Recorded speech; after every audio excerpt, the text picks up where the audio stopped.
일단 아젠다 같은 경우는 목차들 제가 좀 정리를 해놨고요. 최근에 129회까지 총 최근 4회차 정도를 좀 보안 관련된 키워드들을 좀 정리를 해봤어요. 근데 129회도 6개의 키워드들이 나왔더라고요. 문제들이.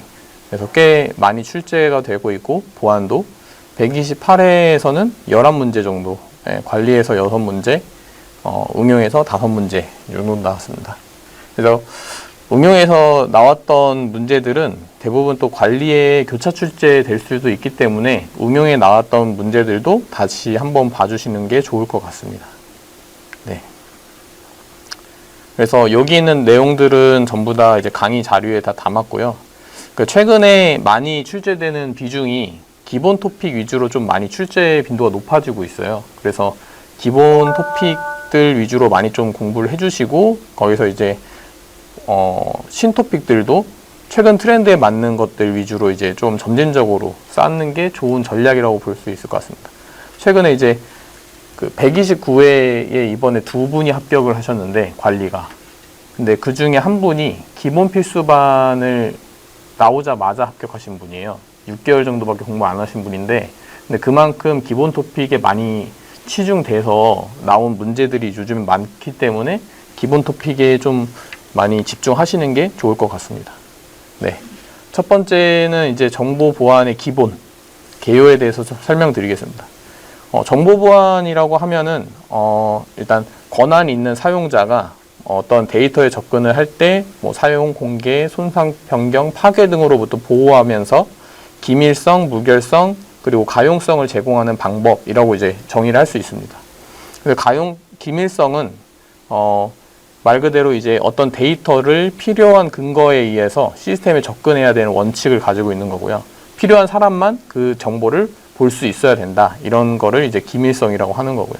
무결성 같은 경우는 어떤 데이터가 변경되거나 삭제되거나 이런 거를 이제 그렇게 되지 않도록 보호해야 되는 성질을 얘기를 하는 거고요. 가용성은 권한 있는 사용자가 시스템에 접근을 했었을 때 언제든지 서비스를 접근할 수 있어야 된다라는 걸 이제 가용성이라고 볼 수 있습니다. 이 세 가지에 대한 3요소로 이제 많이 정보 보안에서도 많이 나오는 내용이고요. 그러면 정보 보안에 대한 3대 요소에 대해서 조금 더 세밀하게 보시면은 정보 보안 기밀성을 침해하는 방식은 뭐 스니핑이라든가 스푸핑, 그리고 트래픽 분석, 그리고 사회공학적 기법, 뭐 그 어깨 너머 훔쳐보기라든가 뭐 휴지통 뒤지기 이런 것들이 다 사회공학 기법이고요. 그 유지 방안에 대해서는 이제 접근 통제, 그리고 암호화 이런 것들을 이제 좀 대표적으로 좀 들 수가 있습니다. 그리고 이제 가용성 같은 경우는 이제 방금 말씀드렸던 가용성 같은 경우는 이제 침해 방식이 이제 디도스라든가 뭐 서비스 장애를 발생시키다든가 해서 가용성을 침해하는 방법이 있고요. 유지 방안으로는 이제 디도스에 대한 대응이 이제 CIR이라는 게 있고, 이제 라우터 필터링이라든가 뭐 블랙 앤 싱크 홀 뭐 이런 것들을 이용을 해서 이제 방어를 할 수 있고요.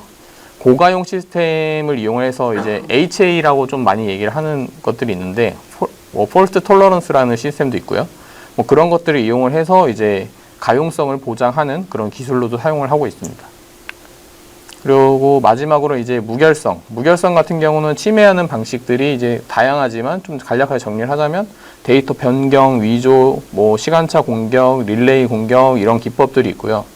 그걸 유지하는 방안에서는 접근 통제를 한다든가, 뭐 무결성 제약을 준다든가, 아니면 이제 복구 시스템으로 이제 어느 정도 복구 시스템을 해가지고 이제 고장으로부터 일관성을 보장을 해준다든가, 뭐 동시성 제어를 한다든가, 이런 트래픽에 대한 동시성 제어들 이제 DB에서도 많이 하잖아요. 그런 것들을 이제 얘기를 하고 있습니다.